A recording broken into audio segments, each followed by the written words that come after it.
আসসালামু আলাইকুম। ওয়ালাইকুম আসসালাম রহমতুল্লাহ বরকাত। জি। শায়েক শায়েক আজকে আমি কি নিজেকে ভাগ্যবান মনে করলাম। আমি আমার নাম সঞ্জু সরকার। আমি বাংলাদেশের কুমিল্লা জেলাতে বাড়ি। আমি মাশাআল্লাহ। আপনাকে সব সময় দেখি, আপনার একটা আলোচনা শুনে আমার মোড় ঘুরে গেছে। আমি আপনাকে ভালোবাসি শায়েক, আল্লাহর জন্য। আমি বেসিক্যালি হিন্দু ছিলাম, কিন্তু শাহাদা এখনো পাঠ করা হয় নাই। আজকে সুযোগ হয়েছে, আপনি পাঠ করে দিবেন। আপনাকে আমি ভালোবাসি শায়েক। শাহাদা পাঠ করবেন জি। এখন? জি। মাশাআল্লাহ মাশাআল্লাহ, আলহামদুলিল্লাহ আলহামদুলিল্লাহ। যে নবী সাল্লাল্লাহু আলাইহি সাল্লাম মদিনায় এক ইহুদি বালক ছিল, যে নবী সাল্লাল্লাহু আলাইহি সাল্লামের কাছে এসে মাঝে মাঝে একটু সেবা করতো, খেদমত করতো। অসুস্থ হয়ে যায়, তখন নবী সাল্লাল্লাহু আলাইহি ওয়াসাল্লাম জানতে পারলেন যে সেই ছেলেটি অসুস্থ হয়েছে, না বালক ছেলে। ইহুদির বাড়িতে চলে গেলেন। ইহুদি কত শত্রু ইসলামে, তারপরে চলে গেলেন নবী সাল্লাল্লাহু আলাইহি ওয়াসাল্লাম সাইয়্যিদুল মুরসালিন, মানব জাতির সবচেয়ে শ্রেষ্ঠ মানুষ, একটা সাধারণ ছোট বাচ্চাকে দেখতে চলে গেলেন। দেখলেন, খোঁজ খবর নিলেন, আর তারপরে দেখলেন যে এই ছেলে বাঁচবে না, শেষ অবস্থায় রয়েছে।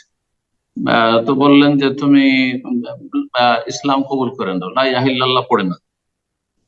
নবী সাল্লাল্লাহু আলাইহি ওয়াসাল্লামের কথা শোনার পরে ছেলেটি বাবার দিকে তাকাচ্ছে, গ্রিন সিগন্যাল পাওয়ার জন্য, যে বাবা দেখি কি বলে, তার প্রতিক্রিয়া কি। তো বাবাও দেখতে পাচ্ছে যে আমার ছেলে তো বাঁচবেও না, আর আমার স্বজাতি যারা, তারা কেউ খোঁজ খবর নিতে আসে না। রাসূলুল্লাহ সাল্লাল্লাহু আলাইহি ওয়াসাল্লাম যাকে এত আমরা শত্রু মনে করি, তিনি আমার বাড়িতে এসে গেছেন দেখতে, আমার ছেলেকে দেখতে এসেছে। সুবহানাল্লাহ, এর একটা ভালো একটা প্রভাব পড়েছে সে বাবার ওপর, সে পরিবারের ওপর। তখন সে ইহুদি বলছে, আতে আবুল কাসিম, বাবা তুমি আবুল কাসিম নবী সাল্লাল্লাহু আলাইহি ওয়াসাল্লামের কুনিয়াত উপনাম, তার কথা শুনে নাও, তুমি শুনে নাও। যখন এই কথা বললেন, তখন ছেলেটি শাহাদা পাঠ করলো, আশহাদু আল্লা ইলাহা ইল্লাল্লাহ ওয়া আশহাদু আন্না মুহাম্মাদান রাসূলুল্লাহ। নবী সাল্লাল্লাহু আলাইহি ওয়াসাল্লাম তাকে কালেমা পড়িয়ে দিলেন। তারপরে নবী সাল্লাল্লাহু আলাইহি ওয়াসাল্লাম তার বাড়ি থেকে বড়ই এত খুশির সাথে, আনন্দের সাথে বের হচ্ছেন, আর বলছেন আলহামদুলিল্লাহিল্লাযী আনকাযাহু মিনান নার। সে আল্লাহর যাবতীয় প্রশংসা, আল্লাহর শুকরিয়া আদায় করছে, যিনি এই বালকটিকে জাহান্নাম থেকে মুক্তি দিয়ে দিলেন, জাহান্নাম থেকে নাজাত দিলেন। তো আপনি যে এখন কালেমা পড়ে নেবেন, ইনশাআল্লাহ তাআলা আপনি জাহান্নাম থেকে মুক্তি পেয়ে যাবেন, যদি আপনি আগামী জীবনটা ঈমান ভঙ্গ করা থেকে বেঁচে থাকেন, কাবিরা গুনাহ থেকে বেঁচে থাকেন, ফরজ ওয়াজিব গুলি আদায় করেন, ইসলামের বিধিবিধান যথাযথ পালনের চেষ্টা করেন। আল্লাহ তৌফিক দান করুন। ইসলাম কবুল করার আগে দুটো বিষয় সম্পর্কে জানতে হবে। একটি হচ্ছে ইমানের স্তম্ভ, আরেকটি হচ্ছে ইসলামের স্তম্ভ। ইমানের স্তম্ভ হচ্ছে 6টি, আর ইসলামের স্তম্ভ খুঁটি হচ্ছে 5টি। এই 6, 5, 11টি বিষয় আমরা জানিয়ে দিই, যাতে করে ইসলামের যে ফাউন্ডেশন আছে সেটা মজবুত থাকে। তারপরে ওর উপর আপনি ভিত্তি স্থাপন করে আপনি যত দূর আপনার ইমান ইসলামকে উন্নত করবেন, তত উঁচু মর্যাদা দুনিয়া আখেরাতে রব্বুল আলমিনের কাছে হাসিল করতে পারবেন। রব্বুল আলমিন তৌফিক দান করেন। তো এই ক্ষেত্রে বলবো যে ইমানের রুকন হচ্ছে 6টি। এইরকম আল ঈমান আন তুমিনা বিল্লাহি ওয়া মালাইকাতিহি ওয়া কুতুবিহি ওয়া রুসুলিহি ওয়াল ইয়াউমিল আখিরি ওয়া তুমিনা বিল কদরি খাইরিহি ওয়া শাররিহি। ঈমানের রুকন হচ্ছে 6টি। প্রথম হচ্ছে আল্লাহর প্রতি বিশ্বাস, যে আল্লাহ আছেন, আল্লাহ রুবুবিয়াতে তার কাজে এক, আল্লাহ তার ইবাদতে এক, আল্লাহর নাম গুণাবলীতে আহ তার কোনো শরীক নেই, তিনি এক এবং তার মতো কারো গুণ নেই। জি, তার সত্তার মতো কেউ নেই, তার সিফাত গুণের মতো কারো গুণ নেই। তো এই হচ্ছে আল্লাহর প্রতি ঈমান। তারপরে তার ফেরেশতা মালায়েকা, অসংখ্য মালায়েকা যারা আমাদেরকে দেখেন, আমরা দেখি না, আল্লাহ বিভিন্ন তাদেরকে দায়িত্বে নিযুক্ত রেখেছেন। মালায়েকার প্রতি ঈমান। মালায়েকা কুতুবিহি, আল্লাহর আসমানি কিতাব সমূহের প্রতি ঈমান, তাওরাত, ইনজিল, জবুর এবং কোরআনে কারীম, সুহুফে ইব্রাহিম ও মূসা, এই সমস্ত আসমানি কিতাবের কথা কোরআনে কারীমে রয়েছে। এছাড়াও যেগুলি আছে, যদি থাকে আল্লাহ রাব্বুল আলামিন, সেগুলি বিশ্বাস করি। যেগুলির নাম জানি সেগুলো নাম সহকারে জানি না। আল্লাহ রাব্বুল আলামিন আসমানি কিতাব, ঐশী গ্রন্থ যুগে যুগে নাজিল করেছে মানব জাতির হেদায়েতের জন্য, এইসব কিতাব সময়ের প্রতি ঈমান। আর শেষ কিতাব কোরআন কারীমের প্রতি বিস্তারিত ঈমান, যে তা বিশ্বাসও করি এবং তার বাস্তবায়ন করব, তার জন্য প্রস্তুত রয়েছি।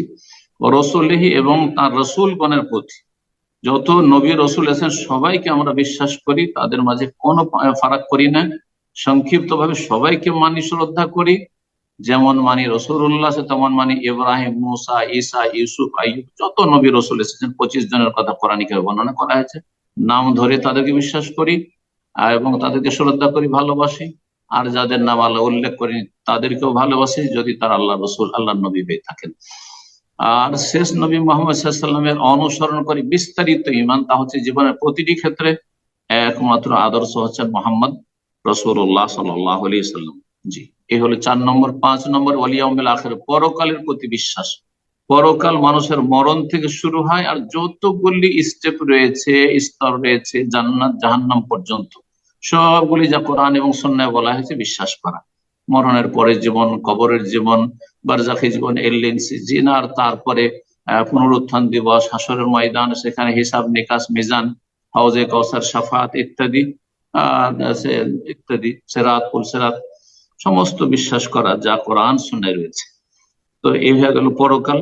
আর 6 নম্বরে হচ্ছে ভালো মন্দ তকদিরে বিশ্বাস করা, যে আল্লাহ রাব্বুল আলামিন প্রতিটি সৃষ্টি, শুধু মানুষ না, প্রতিটি সৃষ্টির তকদির, ভাগ্য লিখে রেখেছেন। আল্লাহ রাব্বুল আলামিন লিখে রেখেছেন। আল্লাহ সৃষ্টি করেন, আল্লাহ লিখে রেখেছেন, এবং আল্লাহর ইচ্ছাতে হয়ে থাকে, এবং আল্লাহর সব কিছু জানেন, যে তকদিরের 4টি স্তর রয়েছে। তাহলে এই 6টি বিষয় আপনাকে প্রতিটি মুসলিমকে জানতে হবে। যদি না জানে সে মুসলিম হইতে পারবে না, জানলে বিশ্বাস কি করে করবে? 6টি ইমানের রকন, ইমানের স্তম্ভ। ইসলামের স্তম্ভ হচ্ছে 5টি। নবী সাল্লাল্লাহু আলাইহি ওয়াসাল্লামকে জিবরাইল ইসলাম এসে জিজ্ঞাসা করেছিলেন, তখন তিনি উত্তর বলেছিলেন, আল ইসলাম আন তাশহাদা আল্লা ইলাহা ইল্লাল্লাহ ওয়া আন্না মুহাম্মাদার রাসূলুল্লাহ, সাক্ষ্য প্রদান করবে যে আল্লাহ ছাড়া কোনো সত্য মাবুদ নেই, আশহাদু আল্লা ইলাহা ইল্লাল্লাহ, আর সাক্ষ্য প্রদান করবে যে মুহাম্মদ সাল্লাল্লাহু আলাইহি ওয়াসাল্লাম আল্লাহর রাসূল। যেটি আপনি এখন পাঠ করবেন, এবং এই পাঠ করার মাধ্যমে আপনার অন্তরে যে বিশ্বাস এবং স্বীকৃতি দিয়েছেন অন্তর থেকে, সেটাকে আপনি উচ্চারণ করবেন, সাক্ষ্য প্রদান করবেন। 2 নম্বর হচ্ছে, যখন আপনি মুসলিম হয়ে গেলেন 5 ওয়াক্ত সালাত আদায় করবেন। 4 চলবেন না, যেমন 6 চলবে না, 5 ওয়াক্ত সালাত আদায় করতে হবে। সপ্তাহে জুমা পড়তে হবে, কিন্তু শুধু জুমা পড়ে মুসলিম থাকা যায় না।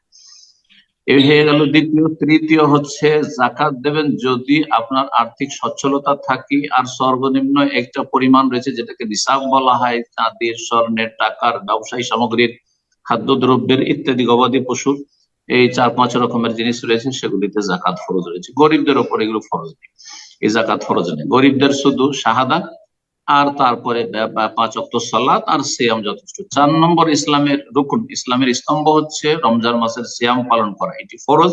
আর বাকি সুন্নত নফল করলে ভালো, না হলে কোনো অসুবিধা নেই। 6 নম্বর হচ্ছে যদি আর্থিক সচ্ছলতা, 5 নম্বর হচ্ছে যদি আর্থিক সচ্ছলতা থাকে, তাহলে জীবনে একবার যত তাড়াতাড়ি সম্ভব আর্থিক সচ্ছলতার সাথে সাথে বাইতুল্লাহর হজ করে যাওয়া।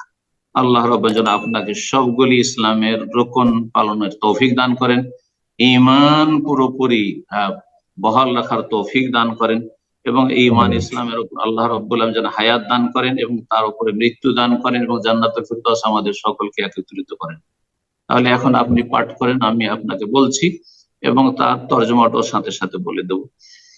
বলুন, আশহাদু আশহাদু আল্লা ইলাহা আল্লাহ ইলাহা ইল্লাল্লাহ ইল্লাল্লাহ ওয়া আশহাদু ওয়া আশহাদু আন্না আন্না মুহাম্মাদান মুহাম্মাদান রাসূলুল্লাহ।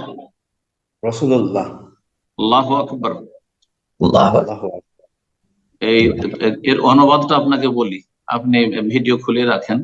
বলেন, আশহাদু মানে আমি সাক্ষ্য প্রদান করছি, আমি সাক্ষ্য প্রদান করছি যে যে আল্লাহ ছাড়া আল্লাহ ছাড়া কোনো সত্য উপাস্য নেই। কোনো সত্য উপাস্য নেই। আরো সাক্ষ্য প্রদান করছি আর সাক্ষ্য প্রদান করছি যে যে মুহাম্মদ মুহাম্মদ সাল্লাল্লাহু সাল্লাল্লাহু আলাইহি আলাইহি ওয়াসাল্লাম ওয়াসাল্লাম আল্লাহর রাসূল। আল্লাহর রাসূল। সাল্লাল্লাহু আলাইহি ওয়াসাল্লাম, এটি নবীর জন্য দোয়া, মানে তার উপর রহমত এবং শান্তির ধারা বর্ষিত হোক। সাল্লাল্লাহু আলাইহি সাল্লাম মানে নবী সাল্লাল্লাহু আলাইহি সাল্লামের উপর শান্তির ধারা, রহমত এবং শান্তির ধারা বর্ষিত হোক, এটি হচ্ছে সাল্লাল্লাহু আলাইহি সাল্লামের অর্থ। আর যখন আপনি সাক্ষ্য প্রদান করলেন যে আল্লাহ ছাড়া কোনো সত্য মাবুদ নেই, তো না করলেন তার মানে আপনি যেমন কোন দেবদেবীর সামনে ঝুঁকবেন না, তেমন কোন মাজারে ঝুঁকবেন না। যদি আপনি কোন দেবদেবীর সামনে ঝুঁকেন তাহলে আপনার ঈমান নষ্ট হয়ে যাবে। ঠিক তেমনি যদি মাজারে গিয়ে কোথাও ঝুঁকেন, সেজদা করেন, সেখানে ঈমান নষ্ট, আপনি তখন ইসলাম থেকে বহিষ্কৃত হয়ে যাবেন, আপনার ইসলামের কোনো মূল্য থাকবে না। আর যদি আপনার এই আল্লাহর তৌহিদ একত্বকে আপনি প্রতিষ্ঠা করে রাখেন, ধরে রাখেন, তাহলে আপনি আজকে এখন যে কালিমা পড়লেন, আপনার অবস্থা কেমন হইল? যেমন নবজাত শিশু মায়ের পেট থেকে ভূমিষ্ঠ হয় নিষ্পাপ হয়ে, আপনি আমার চাইতে ভালো, কারণ আমার গুনাহ থাকতে পারে, আমি যেহেতু মুসলিম সুতরাং আমার গুনাহ থাকতে, ভুল থাকতে পারে, কিন্তু আপনার অতীতের সমস্ত গুনাহ এখানে ঝরে একবারে ক্লিন হয়ে গেল। নবী সাল্লাল্লাহু আলাইহি ওয়াসাল্লাম হাদিস, আল ইসলাম ইয়াহদিমু মা কানা ক্বাবলা, আল ইসলাম ইয়াজুব্বু মা ক্বাবলা, ইসলাম অতীতের সমস্ত অপরাধকে নিশ্চিহ্ন করে দেয়, ধুয়ে মুছে সাফ করে দেয়। আলহামদুলিল্লাহ, আজকে আপনি ক্লিন হয়ে গেছেন, আর আজকে মুসলিমদের আপনি ভাই। সুতরাং আল্লাহ রাব্বুল আলামিন যেন এই ভ্রাতৃত্ব বহাল রাখার তৌফিক দান করেন, এবং আল্লাহ রাব্বুল আপনাকে জান্নাতের পথে অবিচল রাখেন, অটলতা দান করেন। আপনার পরিবারকে আল্লাহ রাব্বুল, সকলে যারা অমুসলিম হয়ে রয়েছে তাদেরকে হেদায়েত নসিব করেন, এবং তাদেরকেও জান্নাতে একসাথে আল্লাহ রাব্বুল আলামিন থাকার সুযোগ করে দেন, এবং আল্লাহ যেন খাস রহমত দান করেন। আর যারা ইসলাম গ্রহণ করবে বা করেছে বা করতে চায়, আল্লাহ তাদেরকে আরো বেশি তৌফিক দান করেন এবং তাদের রাস্তাকে সহজ করে দেন। জাযাকুমুল্লাহ। আমি একটু কথা বলতে চাই, কথা বলতে চাই? হ্যাঁ, একটু কথা বলতে চাই। বলেন, অসুবিধা নেই, বলেন। আপনার কাছে আমার একটা দাবি থাকলো।